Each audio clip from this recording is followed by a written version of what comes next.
ನಡೆದ ಹಿಂದುಳಿದ ಜಾತಿಗಳ ಒಕ್ಕೂಟ ಸಭೆಯಲ್ಲಿ ನಾಗರಾಜ್ ಯಾದವ್ ಅವರು ಹಿಂದುಳಿದ ಜಾತಿಗಳಿಗೆ ಸರ್ಕಾರ ಈ ಬಾರಿಯ ಬಜೆಟ್ನಲ್ಲಿ ಹೆಚ್ಚಿನ ಮಹತ್ವ ಕೊಡಬೇಕು ಎಂದು ಆಗ್ರಹಿಸಿದರು. ಸಭೆ ಅಂತ ನಾನಂತ ಭಾವಿಸಿದೆ. ಆ ಕಾರಣಕ್ಕೋಸ್ಕರ ನಾನು ಬೆಳಗಾವಿಯಲ್ಲಿದ್ದೆ. ನಾಳೆ ಬರತಕ್ಕಂಥ ನಿವೃತ್ತಿ ಬಂದೆ. ಯಾಕಂದ್ರೆ ಈ ಸಭೆ ಬಹಳ ಮುಖ್ಯ. ಯಾಕಂದ್ರೆ ಇದು ನಮ್ಮ ಸಮುದಾಯಗಳ ಮೇಲೆ ಆರ್ಥಿಕ ಪರಿಸ್ಥಿತಿಗಳ ಅನುಗುಣವಾಗಿ ಬಜೆಟ್ ಆಗಬೇಕು ಅಂತಂದ್ರೆ ನಾವು ನಮ್ಮ ಅನಿಸಿಕೆಗಳನ್ನು ಹೇಳಲೇಬೇಕಾಗ್ತದೆ. ನಾವು ಅದು ರಾಜ್ಯದ ಮುಖ್ಯಮಂತ್ರಿಗಳ ಗಮನಕ್ಕೆ ತರಬೇಕಾಗಿರ್ತದೆ. ನಾವೆಲ್ಲರ ಕರ್ತವ್ಯ ಒಕ್ಕೂಟ ಕೆಲಸ ಮಾಡ್ತಾ ಇರಬೇಕಾದ್ರೆ ಅವ್ರಿಗೆ ಪ್ರೋತ್ಸಾಹ ಕೊಡಬೇಕು. ನಾನು ರಮೇಶ್ ಎಲ್ಲರೂ ಸೇರಿಕೊಂಡು ಅವ್ರ ಜೊತೆಗೆ ಇರ್ತೇವೆ ಅನ್ನೋ ಮಾತನ್ನು ಹೇಳಲಿಕ್ಕೋಸ್ಕರ ನನ್ನ ಜೊತೆ ವಿಚಾರ ಮಾಡಲಿಕ್ಕೆ ಹೇಳಲಿಕ್ಕೆ ಬಯಸ್ತೇವೆ. ಇವತ್ತು ಮಾತಾಡ್ತಾ ಹೇಳಿದ್ವಿ, ಹಲವಾರು ಜನ ನಮ್ಗೆ 2 ಕೋಟಿ ಕೊಡಿ, 3 ಕೋಟಿ ಕೊಡಿ ಎಲ್ಲ ಹಣಕಾಸು ಸಂಬಂಧಪಟ್ಟ ಮಾತಾಡ್ತಾರೆ.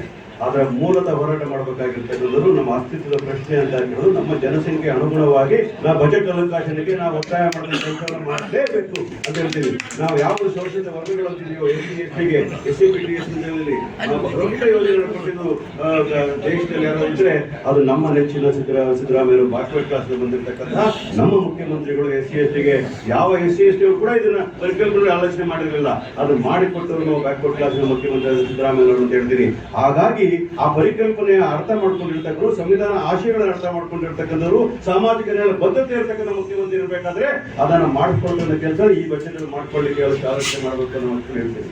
ಮೊನ್ನೆ ನೋಡಿ ನಾವು ಕೆಲಸ ಮಾಡಿದಾಗ ಲಾಸ್ಟ್ ಇಯರ್ 25-26 ಬಜೆಟ್ ಅಲ್ಲಿ ಸುಮಾರು ಎಷ್ಟು ಕೋಟಿ ರೂಪಾಯಿ ಬ್ಯಾಕ್ವರ್ಡ್ ಕ್ಲಾಸ್ ಬಂದುಕೊಂಡ ನಾವು ಸ್ವಲ್ಪ ರಿಸರ್ಚ್ ಮಾಡಿ ನೋಡಿದಾಗ it we not even got more than 500 crores. ಆಮೇಲೆ ಸ್ಕಾಲರ್ಶಿಪ್ಗೆಲ್ಲ ಹೇಳಿದ್ರೆ 2,000 ಕೋಟಿ ಸಿಕ್ಕಿದೆ.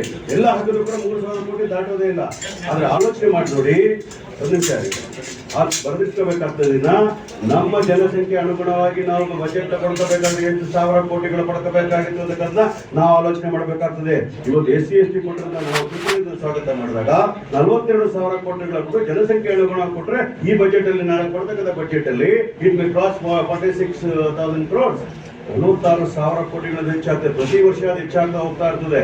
ಆಗ್ಲಿ ಅದೇ ರೀತಿ ಹಿಂದುಳಿದ ವರ್ಗದಲ್ಲಿರ್ತಕ್ಕಂಥ ಸಮುದಾಯಗಳು SC/STಗಿಂತ ಬಡತನದಲ್ಲಿನ ಹಲವಾರು ಸಮುದಾಯಗಳು, ಕೆಲವು ಸಮುದಾಯಗಳು ಆ ಸಮುದಾಯಗಳಲ್ಲಿ ಒಂದು 5% ಜನ ಮುಂದೆ ಬಂದಿರೋ ಜನಗಳು ಎದ್ದು ಕಾಣಬಹುದೇನೋ. ಯಾವ್ದವ್ರಲ್ಲಿ ನಾವು ಮುಂದೆ ಕಾಣಬಹುದೇನೋ. ಆದ್ರೆ ಯಾವ್ದಾದ್ರು ಇರ್ತಕ್ಕಂಥ ಬಡವರು ಅವರು ಬಹಳಷ್ಟು ಜನ ಹೇಳ್ತಾ ಇರ್ತಿರ್ಬೋದು. ಅವರ ಹಟ್ಟಿಗಳಿಗೆ ಹೋದ್ರೆ ಅವ್ರನ್ನ ಆ ಸ್ಥಿತಿಗತಿಗಳು ನೋಡಿದ್ರೆ ತುಂಬಾ ಕಷ್ಟ ಇರ್ತದೆ. ಅದೇ ರೀತಿ ಬೇರೆ ಸಮುದಾಯಗಳು ಕೂಡ ನಗರ ಪ್ರದೇಶದಲ್ಲಿರ್ತಕ್ಕಂಥ ಜನರು ಸ್ವಲ್ಪ ಆರ್ಥಿಕವಾಗಿ ಶಿಕ್ಷಣ ಪಡ್ಕೊಂಡಿರೋದು ಸ್ವಲ್ಪ ಮೇಲ್ಪಂಥಿಗೆ ಬಂದಿರ್ತಕ್ಕಂಥ ವಿಚಾರ ಇರ್ತಾರೆ. ಆದ್ರೆ ಮೂಲತವಾಗಿ ಹೋದಾಗ ಈ ಗೋಟದ ರೂಟ್ ಅವರ ಪ್ರಾಬ್ಲಮ್ ನೋಡಿದಾಗ ಹಳ್ಳಿಗಳಲ್ಲಿ ಎಲ್ಲ ಸಮುದಾಯದಲ್ಲಿ ಹಿಂದುಳಿದ ಒಟ್ಟಾರೆ ಹೇಳಿದ ಸಮುದಾಯಗಳು ತೀರಾ ಆರ್ಥಿಕ ಸ್ಥಿತಿಯಲ್ಲಿ ಇಲ್ಲ. ಅವರು ಬಡತನದಲ್ಲಿದ್ದಾರೆ. ಅವರು ಸಾಮಾಜಿಕವಾಗಿ, ಶೈಕ್ಷಣಿಕವಾಗಿ, ಆರ್ಥಿಕವಾಗಿ, ರಾಜಕೀಯವಾಗಿ ಕೂಡ ಬಹಳ ಹಿಂದುಳಿದಿರ್ತಕ್ಕಂಥ ಸಮುದಾಯಗಳು ಈ ಇಡೀ ನಮ್ಮ ಕರ್ನಾಟಕ ರಾಜ್ಯದಲ್ಲಿ, ದೇಶದಲ್ಲಿ ಇದ್ರೆ ಅದು ಬ್ಯಾಕ್ವರ್ಡ್ ಕ್ಲಾಸಸ್ ಅಂತ ಹೇಳ್ತೀನಿ. ಅದನ್ನ ನಾವು ಏನಾದ್ರು ಸಬಲೀಕರಣಗೊಳಿಸಬೇಕು ಅಂತಂದ್ರೆ ಬಜೆಟ್ ಅಲೋಕೇಶನ್ ಯಾವ ರೀತಿ SC/STಗೆ ಕೊಟ್ಟಿದ್ದಾರೋ ಅದೇ ಮಾದರಿಯಲ್ಲಿ ಅದನ್ನ ನಾವು ಸ್ವಾಗತ ಮಾಡಿದ್ದೇವೆ. ಅದೇ ಮಾದರಿಯಲ್ಲಿ ನಮ್ಮ ಮುಖ್ಯಮಂತ್ರಿ ಇರಬೇಕಾದ್ರೆ ನಾವು ಜನಸಂಖ್ಯೆ ಅನುಗುಣವಾಗಿ ನಮ್ಮ ಬಜೆಟ್ ಪಡ್ಕೋಬೇಕಾಗ್ತದೆ. ಒಂದು ವೇಳೆ ಜನಸಂಖ್ಯೆ ಅನುಗುಣವಾಗಿ ನಮಗೆ ಅದನ್ನು ಅಲಾಟ್ಮೆಂಟ್ ಆಗಿದ್ದೆ ಆದ್ರೆ ಅದು ದೇಶದಲ್ಲಿ ಐತಿಹಾಸಿಕ ನಿರ್ಣಯ ಆಗ್ತದೆ.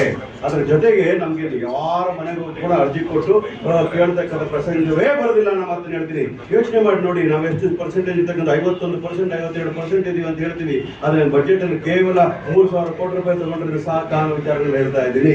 ಆ ಕಾರಣಕ್ಕೆ ನಮ್ಗೆ 2 ಕೋಟಿ ಹೇಳಿದ್ರು ನನ್ಗೆ 1 ಕೋಟಿ ಬಂತು, ನಮ್ಗೆ ಹಾಸ್ಟೆಲ್ಗೆ ದುಡ್ಡಿಲ್ಲ, ನನ್ ಕಾಲೇಜ್ ಮಾಡ್ಲಿಕ್ಕೆ ದುಡ್ಡಿಲ್ಲ, ನನಗೆ ಜಮೀನು ಅಲಾಟ್ ಆಗಿ ಯಾಕೆ ಆಗ್ತಾ ಇದೆ ಅಂತಂದ್ರೆ we are not having A budget allocation ಇನ್ ಪಾರ್ ವಿತ್ ದ ಪಾಪ್ಯುಲೇಷನ್.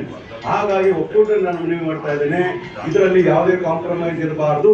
ರಾಜ್ಯದ ಮುಖ್ಯಮಂತ್ರಿಗಳು ಸಿದ್ದರಾಮಯ್ಯ ಮಾತ್ರ ಏನಾದ್ರು ಆದ್ರೆ ಆಗ್ಲಿಕ್ಕೆ ಸಾಧ್ಯ ಆಗ್ತದೆ. ಇನ್ ಯಾರೇ ಬಂದ್ರು ಕೂಡ ನಮಗೆ ಜನಸಂಖ್ಯೆ ಅನುಗುಣವಾಗಿ ನಮ್ಮ ಬಜೆಟ್ ಅಲೋಕೇಶನ್ ತಗೊಳ್ಳಿಕ್ಕೆ ಸಾಧ್ಯ ಆಗೋದಿಲ್ಲ ಅಂತಕ್ಕಂಥ ನನ್ನ ಅಚಲವಾದ ನಂಬಿಕೆ.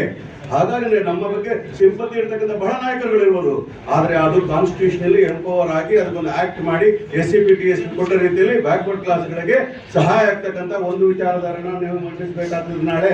ಅದನಂತರ ಬಂದಾಗ ಸಮುದಾಯಗಳ ವಿಚಾರ ಬಂದಾಗ, ಹಾಸ್ಟೆಲ್ಗಳ ವಿಚಾರ ಬಂದಾಗ ಬಜೆಟ್ ಅಲೋಕೇಶನ್ ಇನ್ಕ್ರೀಸ್ ಮಾಡ್ಕೊಳ್ತಕ್ಕಂಥದ್ರಲ್ಲೂ ಕೂಡ ಹಿಂದೆ ಬೀಳಬಾರ್ದು.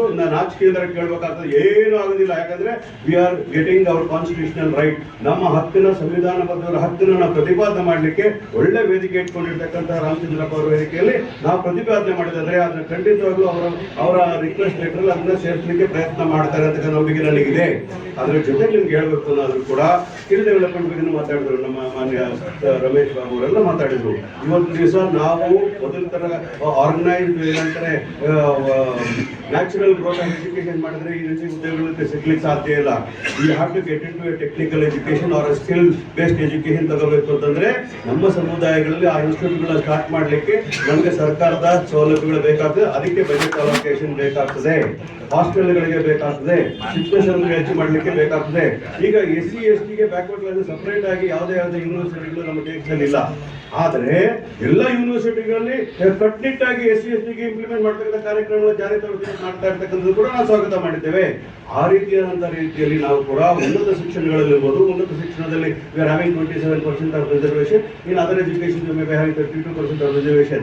Now I am asking you the allocation percentage allocation ಜೊತೆಗೆ we need a financial allocation also in accordance with the population. ಮಾತನ್ನ ನಾವು ಪ್ರತಿಪಾದನೆ ಮಾಡ್ತಕ್ಕಂಥದ್ದು ನಾನು ಮತ್ತು ರಮೇಶ್ ಅವರು ಬೇಕಾದ್ರೆ ಯಾಕಂದ್ರೆ ಅವರು ವಕೀಲರ ಕೆಲಸ ಮಾಡಿರೋದ್ರಿಂದ ಅದು ಯಾವ ರೀತಿ ಮಾಡಬೇಕು ಅಂತ ರೀತಿಯಲ್ಲಿ ಮಾಡ್ತಕ್ಕಂಥ ವಿಚಾರಣೆ ಮಾಡಿದ್ರೆ ಪ್ರೈವೇಟ್ ಬಿಲ್ ಬೇಕಾದ್ರೆ ಇದು ಪರ್ಸೂಡ್ ಮ್ಯಾಟರ್. ಯಾಕಂದ್ರೆ ಇದು ಸಂವಿಧಾನವಾಗಿ ಆಗ್ತಕ್ಕಂಥದ್ದು ಮತ್ತು ಸಿದ್ದರಾಮಯ್ಯ ಸಾಹೇಬರು ಇರ್ತಕ್ಕಂಥ ಸಂದರ್ಭದಲ್ಲೇ ಈ ಬೇಡಿಕೆನ ಬಹುಮುಖ್ಯವಾಗಿ ನಾಳೆ ನಡೀತಕ್ಕಂಥ ಮೀಟಿಂಗ್ ಅಲ್ಲಿ ನಾವು in proportion to the population we should ask ಅನ್ನೋ ಮಾತನ್ನ ಹೇಳ್ತಾ ಇದ್ದೀವಿ. ಈ ನಿಗಮಗಳ ವಿಚಾರ ಬಂತು, ನಿಗಮಗಳ ವಿಚಾರ ಬಂದು ಕೂಡ ಹಲವಾರು ನಿಗಮಗಳು ಈಗಾಗಲೇ ಮಾಡಿ ಆಗಿದೆ. ಬೇರೆ ನಿಗಮಗಳು ಯಾಕೆ ಮಾಡ್ತೀನಿ ಅಂತಂದಾಗ ಅದು ಸಾಮಾಜಿಕ ನ್ಯಾಯದ ಪರಿಕಲ್ಪನೆ ವಿರುದ್ಧ ಆಗಿರ್ತಕ್ಕಂಥಾಗ್ತದೆ. ಒಂದು ಇದ್ರೆ ಎಲ್ಲರಿಗೂ ಕೂಡ ಎಲ್ಲ ಕೂಡ ಯಾವ ಪ್ರಮುಖವಾದ ಸಮುದಾಯಗಳಿಗೂ ಅವ್ರಿಗೆ ಕಾರ್ಪೊರೇಷನ್ ಕೊಡಬೇಕಾಗಿರ್ತಕ್ಕ ಕೆಲಸ ಆಗಬೇಕಾಗ್ತದೆ. ಆದರೆ ಎಲ್ಲರೂ ಕೂಡ ಮಾಡ್ಲಿಕ್ಕೆ ಹೋದ್ರೆ 250 ಇದು ಮಾಡಬೇಕಂತ ಬಂದಾಗ ಈಗ ಅದು ಕೆಲವು ಸಮುದಾಯಗಳು ಆಗಿದೆ, ಕೆಲವು ಸಮುದಾಯ ಆಗದಿರುವಾಗ ನಮ್ಮಲ್ಲೇ ಇರ್ತಕ್ಕಂಥ ಅದು ಒಂದು ಡಿವಿಷನ್ ಆಗ್ತಕ್ಕಂಥದನ್ನ ಸರಿದೂಗಿಸ್ಕೊಳ್ಳೋಕೆ ಉನ್ನತ ಮಟ್ಟದ ಒಂದು ಸಭೆ ಆಗಬೇಕಾಗ್ತದೆ. ಈಗ ಸರಿದೂಗಿಸುವಂತ ಕೆಲಸ ಆಗಬೇಕಾಗ್ತದೆ. ಈಗ ನೋಡಿ ನಾನು ವಿಚಾರ ಹೇಳ್ತೀನಿ, ನಮ್ಮ ಗೊಲ್ಲರ ಸಮುದಾಯದಲ್ಲಿ ಕಾಡುಗೊಲ್ಲರು ಕೊಟ್ಟಿದ್ದೆ, ನಾನೇ ಸ್ವಾಗತ ಮಾಡಿ ಅವ್ರ ಪರ ನಿಂತ್ಕೊಂಡು ನಾನೇ, ನೋ ಡೌಟ್ ಅಬೌಟ್ ಇಟ್. ಸಿದ್ದರಾಮಯ್ಯವರು ಮಾಡಿಕೊಟ್ಟಿರ್ತಕ್ಕಂಥದ್ದು ಅವ್ರು ಎಷ್ಟೇ ರೆಕಮೆಂಡ್ ಮಾಡೋದು ನಿಜ. ಇನ್ನೊಂದು ಕಡೆ ಹೋದ್ರೆ ಸಾಕು, ನಾನು ಕೇಳ್ತಾರೆ ಏನ ನೀನು ಗೊಲ್ಲರ ಬಗ್ಗೆ ಮಾತಾಡೋದಿಲ್ಲ, ನೀನು ಏನ್ ಮಾತಾಡೋಕ್ಕಾಗ್ತದೆ, ನಾವು ಬಹಳ ಕಷ್ಟ ಆಗ್ತದೆ. ಹಾಗಾಗಿ ಇವತ್ತು ಹೇಳ್ತಾರೆ ಯಾದವ ಸಮುದಾಯ ಅಂತಕ್ಕಂಥದ್ದು ನಮ್ಮ ರಾಜ್ಯದಲ್ಲಿ ಅತಿ ಕುರುಬರಾದ್ಮೇಲೆ ಒಂದು ದೊಡ್ಡ ಸಮುದಾಯ ಯಾವ್ದು ಇದ್ರೆ ಯಾದವ ಸಮುದಾಯ ನಾನು ತಿಳ್ಕೊಂಡಿದ್ದೀನಿ. ಆದ್ರೆ ವಿ ಡೋಂಟ್ ಹ್ಯಾವ್ ಇರ್ಲಿ ಮೂರದಲ್ಲಿ ನನ್ನ ಅನಿಸಿಕೆ ಪ್ರಕಾರ ಅಲ್ಲಿ ಅಂಕಿಅಂಶಗಳು ಬೇರೆ ಆದಾಗ ಅಂಕಿಅಂಶಗಳು ಕೂಡ ಬೇರೆ ಆದಾಗ ಬಟ್ ನಾನು ಕೇಳಿದಾಗ ಅವರೆಲ್ಲ ಹೇಳಿದ್ರು ನನಗೆ ಸರಿ ಮಾಡ್ತೀವಿ ಅಂತ ಹೇಳಿದ್ರು ರಾಮಚಂದ್ರ ನಿಜ ಇಲ್ಲ ಸರ್. ಏನಾದ್ರು ತಪ್ಪಾಗಿದ್ರೆ ಸಿದ್ದರಾಮಯ್ಯ ಸಾಹೇಬ್ ಹೇಳ್ತಾರೆ ಯಾದವ ಸಮುದಾಯಕ್ಕೆ ನಾನು ಏನಾದ್ರು ಅಲ್ಲಿ ಅಂಕಿಅಂಶ ತಪ್ಪಿದ್ರೆ ನಾನು ಸರಿ ಮಾಡೋ ಕೆಲಸ ಮಾಡ್ತೀನಿ ಅಂತ ಹೇಳ್ತಾರೆ. ಆ ಒಂದು ನಂಬಿಕೆ ನಮ್ಗೆ ಇರೋದ್ರಿಂದ ನಾವು ಅಂತ ಒಬ್ಬ ಮುಖ್ಯಮಂತ್ರಿ ಇರ್ಬೇಕಾದ್ರೆ ಖಂಡಿತವಾಗಿಯೂ ಕೂಡ ಯಾದವರಿಗೂ ಕೂಡ ಕಾಡುಗೊಲ್ಲರನ್ನ ಹೊರತುಪಡಿಸಿ ಯಾದವರು ಕೂಡ ಒಂದು ಅಭಿವೃದ್ಧಿ ನಿಗಮನ ಮಾಡಬೇಕು ಅಂತ ಅನಿಸಿಕೆನ ಬಹಳ ಹಳ್ಳಿಗಳಲ್ಲಿ ಕೇಳ್ತಾರೆ. ಒಂದು ನಾವು ಹೋಗಿ ಮಾತಾಡ್ಲಿಕ್ಕೆ ಆಗದಂತ ಪರಿಸ್ಥಿತಿ ಆಗಿರೋದ್ರಿಂದ ಇವೆಲ್ಲವನ್ನು ಕೂಡ ಕುತ್ಕೊಂಡು ಉನ್ನತ ಮಟ್ಟದಲ್ಲಿ ರಾಮಚಂದ್ರಪ್ಪ ಅವರ ನೇತೃತ್ವದಲ್ಲಿ ಮುಖ್ಯಮಂತ್ರಿಗಳಲ್ಲಿ ಇತರ ನಾನು ಒಂದು ಸಮುದಾಯದಲ್ಲಿ ಹಲವಾರು ಸಮುದಾಯಗಳಿಗೆ ಸಮಸ್ಯೆಗಳಿವೆ. ಆ ಸಮಸ್ಯೆಗಳನ್ನ ಪರಿಹಾರ ಮಾಡಿಕೊಳ್ಳಿಕ್ಕೋಸ್ಕರ ಅದನ್ನ ಸರಿ ಮಾಡ್ಲಿಕ್ಕೋಸ್ಕರ ನಾವು ಒಕ್ಕಲಿಗರ ಬಜೆಟ್ ಅಲೋಕೇಶನ್ ಬಿಟ್ಟು ಬೇರೆ ಯಾವುದೋ ಒಂದು ಮಾತಾಡೋ ಕೆಲಸವನ್ನು ಮಾಡೋಣ ನಾನು ಮಾತನ್ನು ಹೇಳ್ತೀನಿ. ಈ ಬಜೆಟ್ ಅಲೋಕೇಶನ್ ಬಂದಾಗ ಈಗ ಈ ಶಿಕ್ಷಣ ವಿಚಾರ ಬಂದಾಗ ಮತ್ತು ಸ್ಕಿಲ್ ಡೆವಲಪ್ಮೆಂಟ್ ಮತ್ತೆ ಕೃಷಿ ವಿಚಾರ ಬಂದಾಗಲೂ ಕೂಡ ಸಾಲ ಸೌಲಭ್ಯಗಳ ವಿಚಾರ ಬಂದಾಗ ಕೂಡ ಬ್ಯಾಕ್ವರ್ಡ್ ಕ್ಲಾಸ್ ಅವರಿಗೆ ಸಿದ್ದರಾಮಯ್ಯ ಯಾವಾಗಲೂ ಕೂಡ ಸಾಲ ಮನ್ನಾ ಮಾಡಿರ್ತಕ್ಕಂಥದ್ದು, ಬಡ್ಡಿ ಮನ್ನಾ ಮಾಡಿರ್ತಕ್ಕಂಥದ್ದು ಮರಿಬಾರ್ದು. ಮುಂದುವರೆದ ಭಾಗವಾಗಿ ಇನ್ನೂ ಹೆಚ್ಚಿನ ಸಾಲ ಸೌಲಭ್ಯಗಳು ಕೊಡ್ತಕ್ಕಂಥ ಕೆಲಸವನ್ನ ಕೃಷಿ ಚಟುವಟಿಕೆಗಳಾಗ್ಬೋದು ಅಥವಾ ಶಿಕ್ಷಣದಲ್ಲಾಗ್ಬೋದು ಅಥವಾ ನಾವು ಫಾರಿನ್ ಹೋಗೋರ ಎಜುಕೇಶನ್ ಫಾರಿನ್ ಹೋಗ್ತಕ್ಕಂಥ ಹುಡುಗರಿಗೆ ಸಹಾಯ ಮಾಡಿ ಅದನ್ನು ಹೆಚ್ಚಳ ಮಾಡ್ತಕ್ಕಂಥ ಕೆಲಸವನ್ನು ಕೂಡ ನಾವು ಒಂದ್ಸಲ ಪ್ರಯತ್ನ ಮಾಡ್ಲಿಕ್ಕೆ ಕೆಲಸವನ್ನ ಮಾಡಿದ್ದೆ ಆದ್ರೆ ಸಹಾಯ ಆಗ್ತದೆ ಅಂತಾನೆ. Only education can change the status of our communities. ನಮ್ಮ ಸ್ಥಿತಿಗತಿಗಳ ಬದಲಾವಣೆ ಆಗಬೇಕಾದ್ರೆ ನಮ್ಮ ಪೀಳಿಗೆಗಿಂತ ಕೆಳಗಿರ್ತಕ್ಕಂಥವ್ರು ಇವತ್ತು ಶಿಕ್ಷಣಕ್ಕೆ ಉನ್ನತ ಸ್ಥಾನಮಾನ ಕೊಡ್ಕೋಬೇಕಾದ್ರೆ ಸರ್ಕಾರಿಯ ಮೀಸಲಾತಿಯ ಜೊತೆಗೆ ಆರ್ಥಿಕ ಸೌಲಭ್ಯಗಳನ್ನು ಕೊಡ್ತಕ್ಕಂಥ ಕೆಲಸಗಳನ್ನ ಮಾಡ್ತಕ್ಕಂಥ ಕೆಲಸನ ಮಾಡಬೇಕು ಅಂತ ಹೇಳ್ತೀನಿ. ಇದರಲ್ಲಿ ಸಫಲರಾಗಿ ಕೆಲಸ ಮಾಡ್ತಕ್ಕಂಥ ಯಾರಾದ್ರೂ ಇದ್ರೆ SC ST ಬಹಳ ಸಫಲರಾಗಿ ಮಾಡಿ ಎಲ್ಲ ರೀತಿಯಾದ ಶಿಕ್ಷಣದ ಆ ಶಿಕ್ಷಣ ಸಂಸ್ಥೆಗಳು ನೋಡಿ ಇವತ್ತು 42,000 ಕೋಟಿ ರೂಪಾಯಿ ಕೊಟ್ಟಿರ್ತಕ್ಕಂಥ ನಾವು ಸ್ವಾಗತ ಮಾಡ್ತೇವೆ. ಅಷ್ಟು ದುಡ್ಡ ಹೆಂಗ್ ಖರ್ಚು ಮಾಡೋದು ಯೋಚನೆ ಮಾಡಿದಾಗ ಬಹಳ ದೀರ್ಘವಾಗಿ ಯೋಚನೆ ಮಾಡಬೇಕಾಗ್ತದೆ. Because they are not able to spend that kind of money, but every day it comes because of constitutional norms. ಹಾಗಾಗಿ ನಾವು ಹೇಳ್ತಾ ಇರ್ತಕ್ಕಂಥದ್ದು ನಮ್ಮಲ್ಲಿ ಇರ್ತಕ್ಕಂಥ ಅತಿ ಬಡಿಪಟ್ಟಂತ ಒಂದು ಜನಾಂಗನ ಯಾವ್ದವ್ರನ್ನ ಮಾತಾಡ್ತಾ ಇಲ್ಲ. ನಮ್ಮಲ್ಲಿರ್ತಕ್ಕಂಥ ಎಲ್ಲ ಒಟ್ಟಾರೆ ಇರ್ತಕ್ಕಂಥ ಜನಾಂಗಗಳ ಬಗ್ಗೆ ವಿಸ್ತೃತವಾಗಿ ಬಿಚ್ಚು ಮನಸ್ಸಿನ ಮಾತಾಡ್ಬೇಕಾಗ್ತದೆ. ಎಲ್ಲರೂ ಒಟ್ಟಿಗೆ ತಗೊಂಡೋಗೋ ಕೆಲಸ ಆಗಬೇಕಾಗ್ತದೆ. ಒಂದು ಒಕ್ಕೂಟ ಅದೇನ್ ಮಾಡ್ಕೊಂಡ್ರೆ ಎಲ್ಲರೂ ಒಟ್ಟಿಗೆ ಸೇರಿ ಕೆಲಸ ಮಾಡ್ತಕ್ಕಂಥ ಮಾಡಿದ್ರೆ ಮಾತ್ರ ಜನಸಂಖ್ಯೆ ಅನುಗುಣವಾಗಿ ನಮ್ಗೆ ಆರ್ಥಿಕ ಸೌಲಭ್ಯಗಳು ಸಿಗ್ಲಿಕ್ಕೆ ಸಾಧ್ಯ ಆಗ್ತದೆ. ಇಲ್ಲ ನಾವು ರಾಮಚಂದ್ರಪ್ಪ ಅವರು ಮಾತಾಡ್ತಾರೆ ಅಂದ್ರೆ ಇನ್ನೊಂದು ಯಾರೋ ಒಕ್ಕೂಟ ಮಾಡ್ಕೊಳ್ಳೋದು, ಇನ್ನೊಂದು ಯಾರೋ ಒಕ್ಕೂಟ ಮಾಡ್ಕೊಂಡು ಇದರಿಂದ ಏನೂ ಆಗಲ್ಲ, ನಾವು ವಿಭಜನೆ ಆಗ್ತೀವಿ ಅನ್ನೋ ಮಾತು ಹೇಳ್ತಾ ಇದ್ದೀನಿ. ಯಾವುದೇ ಕಾರಣಕ್ಕೂ ಕೂಡ ನಾನು ನಿಮ್ ಕಾಲಲ್ಲಿ ನಮಸ್ಕಾರ ಬಿಟ್ಟು ಹೇಳ್ತೀನಿ, ನಾವು ಯಾವ ಆಫೀಸ್ ಬೇರೆಯವ್ರು ಕೇಳೋರಲ್ಲ, ನಾನಾಗ್ಲಿ ರಮೇಶ್ ಅವರಾಗಲಿ, we will completely sacrifice ourselves to the cause of backward classes ಮಾತ್ರ ಹೇಳಿಕ್ಕೆ ಬಯಸ್ತಾ ಇದ್ದೀನಿ. ಯಾಕಂದ್ರೆ ಇವತ್ತು ಸಿದ್ದರಾಮಯ್ಯ ಅವರನ್ನ ಉಳಿಸ್ಕೊಳ್ಳೋ ಜೊತೆಗೆ ನಾವು ಆರ್ಥಿಕವಾಗಿ ಸಬಲೀಕರಣ ಆಗಬೇಕು ಅನ್ನೋದಾದ್ರೆ, ನಮ್ಮ ಸಮುದಾಯಗಳು ಮುಂದೆ ಬರಬೇಕು ಅನ್ನೋದಾದ್ರೆ we have to come forward and become united. ನಾವು ಒಟ್ಟಿಗೆ ಒಗ್ಗಟ್ಟಾಗಿ ಒಕ್ಕೂಟ ಜೊತೆ ಕೆಲಸ ಮಾಡಿ ಮುಖ್ಯಮಂತ್ರಿಗಳ ಹತ್ರ ನಮ್ಮ ಬೇಡಿಗಳನ್ನ ಪ್ರಬಲವಾಗಿ ಮಂಡಿಸ್ತಕ್ಕಂಥ ಕೆಲಸವನ್ನು ಮಾಡಬೇಕಾಗ್ತದೆ. ಅದು ಸಂವಿಧಾನಬದ್ಧವಾಗಿರ್ತಕ್ಕಂಥ ಕೆಲಸಗಳನ್ನು ಮಾಡಬೇಕಾಗ ಅದಕ್ಕೆ ನಾನು ರಮೇಶ್ ಬಾಬು ಅವರೆಲ್ಲ ಹ್ಯಾವ್ ಒನ್ ಮೀಟಿಂಗ್ ಕುತ್ಕೊಂಡು ಮಾತಾಡ್ತಕ್ಕಂಥ ಕೆಲಸಗಳನ್ನು ಮಾಡ್ತೀವಿ.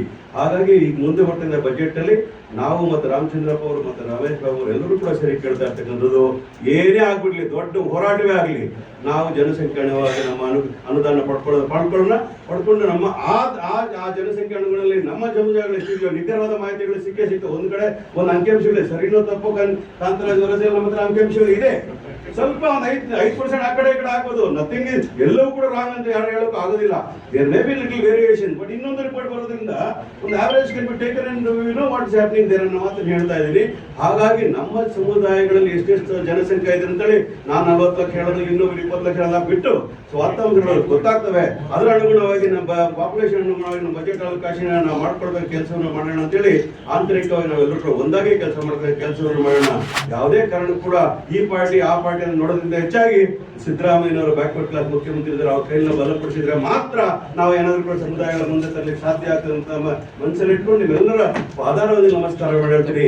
ಬ್ಯಾಕ್ವರ್ಡ್ ಕ್ಲಾಸ್ ಅವರು ಇವಾಗ ಧ್ವನಿ ಎತ್ತದೇ ಇದ್ರೆ ಎಂದೂ ಕೂಡ ನಿಮ್ಗೆ ನ್ಯಾಯ ಸಿಗ್ಲಿಕ್ಕೆ ಸಾಧ್ಯವೇ ಆಗೋದಿಲ್ಲ. ಹಾಗಾಗಿ ಬಜೆಟ್ ನ ಬಹಳ ಪ್ರಮುಖವಾಗಿ ತಗೊಳ್ತಕ್ಕಂಥ ಕೆಲಸ ರಾಮಚಂದ್ರಪ್ಪ ಅವರು ಮಾಡ್ತಾರೆ ಅನ್ನೋ ನಂಬಿಕೆಯೊಂದಿಗೆ ನಾವೆಲ್ಲರೂ ಸೇರಿ financial allotment to the education, hostel, ಆಮೇಲೆ ಸಮುದಾಯದ ಇದು ಕೈಗಾರಿಕಾ ಕಾಂಟ್ರಾಕ್ಟರ್ಗಳಿರ್ಬೋದು ಅಥವಾ ಇನ್ಯಾವುದೇ ವಿಚಾರಗಳಿದ್ರು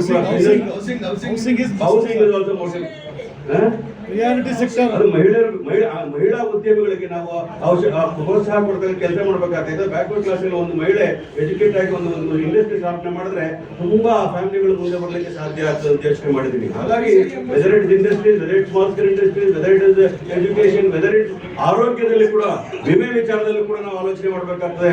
ಎಷ್ಟೇ ಸಂಪಾದನೆ ಮಾಡಿ ಲೈಫ್ ಅಲ್ಲಿ ಒಬ್ಬರು ಯಾರು ಹಾರ್ಟ್ ಅಟ್ಯಾಕ್ ಆಗ್ಬಿಟ್ರೆ ಸಂಪಾದನೆ ಮಾಡಿ ಸೇವ್ ಮಾಡಿದ್ದೆಲ್ಲ ಒಂದು ದಿವಸ ಹಾಸ್ಪಿಟಲ್ ಕಟ್ಟತಕ್ಕಂಥ. ಹಾಗಾಗಿ ಆರೋಗ್ಯ ಕ್ಷೇತ್ರದಲ್ಲಿ ಇವೆಲ್ಲವನ್ನೂ ಕೂಡ ನಾವು ಹೇಳಿ ಆರ್ಥಿಕವಾಗಿ ಸಬಲೀಕರಣಗೊಳಿಸಲಿಕ್ಕೋಸ್ಕರ ನಮಗೆ ಅನುದಾನಗಳ ಅವಶ್ಯಕತೆ ಇದೆ ಅಂತಕ್ಕಂಥ ಪ್ರತಿಪಾದನೆಯನ್ನ ರಾಮಚಂದ್ರಪ್ಪ ಮೂಲಕ ನಾವೆಲ್ಲರೂ ಕೂಡ ಮಾಡೋಣ ಅಂತೇಳಿ ನಾನು ಮಾತಾಡಲು ಅವಕಾಶ ಕೊಟ್ಟಿರ್ತಕ್ಕಂಥ ತಮ್ಮೆಲ್ಲರೂ ಕೂಡ ಮತ್ತು ಅಧ್ಯಕ್ಷರ ವಂದಿಸಿ 2 ವಾರ ಮುಗಿಸ್ತೇನೆ. ಜೈ ಹಿಂದ್, ಜೈ ಕರ್ನಾಟಕ.